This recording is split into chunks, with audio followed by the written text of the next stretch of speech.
So I've been talking about the glasses I ordered from Zenni Optical, my sponsor. Now, I've never ordered glasses online before. I didn't trust it, to be honest. But mine had a scratch, and Zenni was my sponsor, so I kind of sort of had to do it, right? I mean, I can't tell you about it if I haven't done it. So my previous thinking was, prices are too cheap. These can't be good. I'm not going to like them. I'm picky.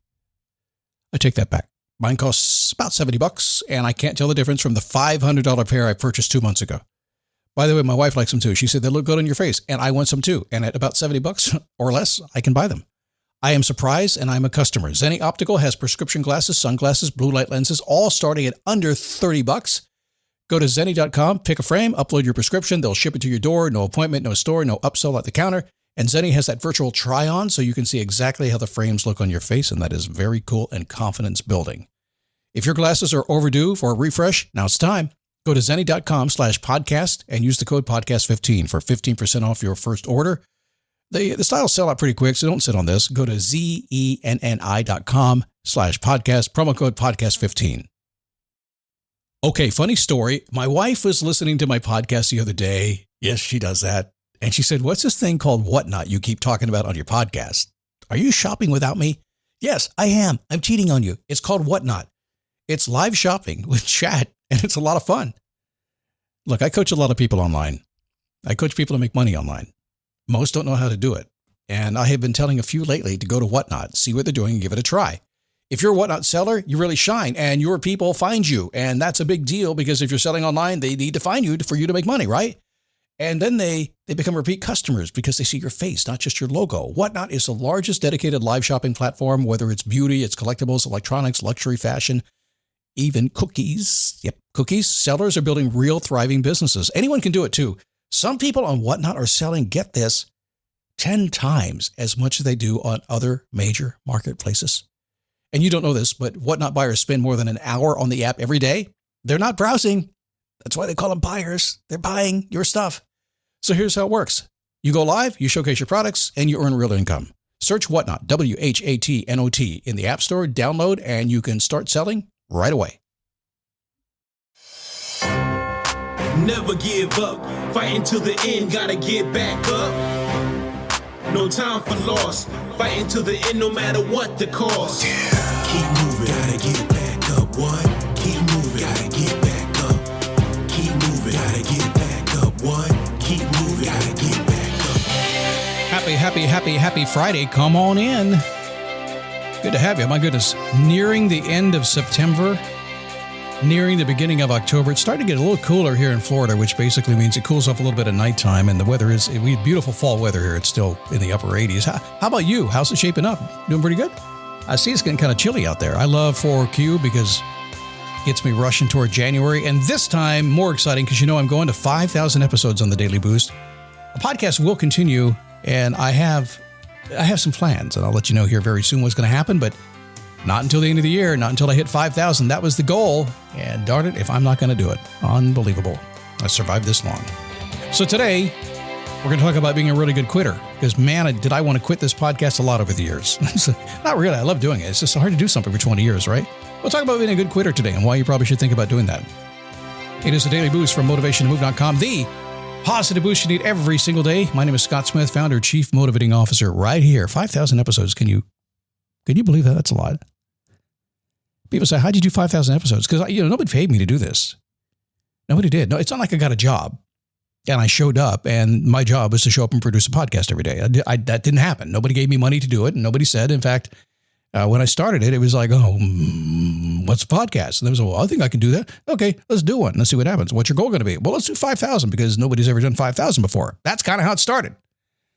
And every single day I walked in the door here, I cracked open that microphone, and whether it be really good or really bad or somewhere in between, it has been every single one of those in nearly 5,000 episodes. I've been taking this ride. And you've been here a long ways, a lot of the way with me, so thank you for that, by the way.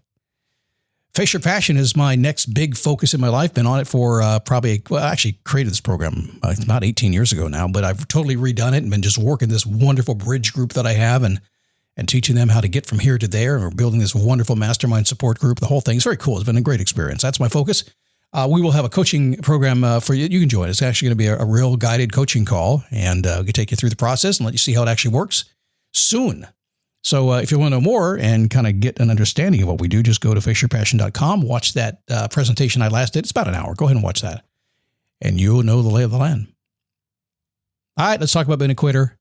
By the way, before I begin, we've had lots of people complain to me about being a quitter, argue with me about being a quitter.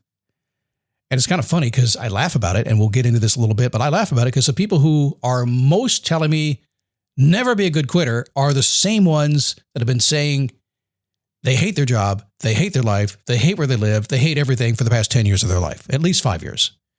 And I can absolutely think of dozens and dozens of people who every time I talk about being a good quitter will tell me it's not right, you got to stick with things until you get it. And I'm thinking, dude, you've been complaining for 10 years. Don't you think you ought to quit that? And many times those are the same people who finally eventually do quit. And a few of them say, man, I wish I'd done this so long ago.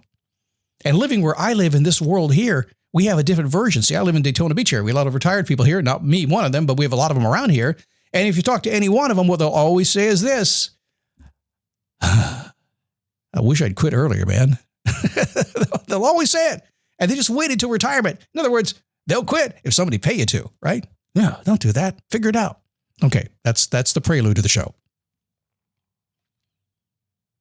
But people do say it's not good to be a quitter. They say it. I think it is good to be a quitter. But it's worth considering being a really, really, really good quitter today. So quitting isn't about taking the easy way out. So for those of you who have mastered the art of quitting to get out of stuff, nope, this program ain't for you. You and I probably wouldn't get along very well. Because, see, I guess I want you to, come here real close. If you and I are working together, and together we make a decision to give something a try, and you get down the road a little bit, a couple of months maybe, and you say, man, it's just not what I thought. I mean, I don't know what I was thinking. It's a what was I thinking goal. And it just didn't work. I said, all right, cool. Well, we know that now, so quit. And you will, and I'm okay with that. But man, if you start and stop all the time, we will not get along. When I say not get along, we just won't talk anymore because it's not in my life. I don't get it.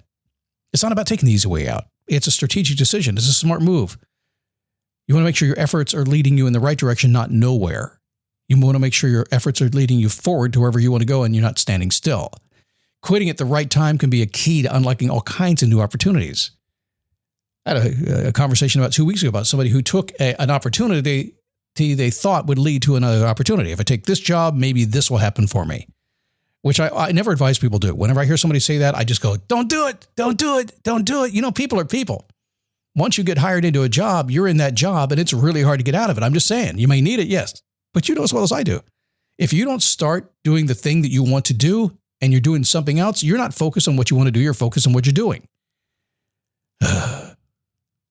I cannot tell you how many people start down that road and then have to quit. And then because they're not a good quitter, they don't know how to quit. They can't get out of it. They wrestle with it for 5 years, wasting 5 years of their life. You don't want to do that, do you? It really does unlock new opportunities when you at least give yourself that opportunity. And I got news for you.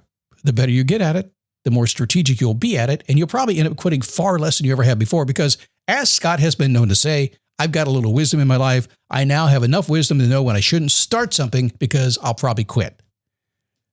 So I won't start.